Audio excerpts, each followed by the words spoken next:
Күн достар, бүгін мен сіздерге YouGov Mobile арқылы, яғни телефондағы мобайл приложениесін скачать етіп алып, баланы YouGovқа тіркеуге болатын туралы көрсетемін.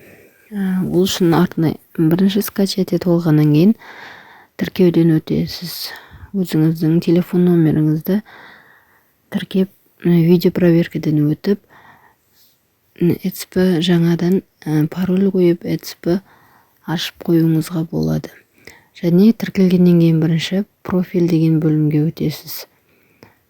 Ол жерден өткеннен кейін семья деген бөлімге барсаңыз, сіздің отбасы бірінші некеде болсаңыз, супругаңыз туралы мәлімет және балаларыңыз туралы мәлімет, екінші дети деген бөлімде балалар туралы мәлімет болу керек.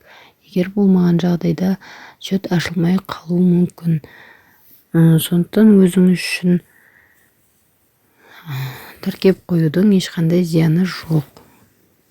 Және ол жерде добавить деп балаңыздың иін терсеңіз, балаңыз туралы мәлімет толық шығу қажет. Және төмен жақта обновление деген жерді бассаңыз, обновить етіп қоюыңызға болады. Видеом сіздерге пайдалы болса, лайк басып, комментарий қалдырып, каналыма тіркеліп қойыңызды ұмытпаңыздар.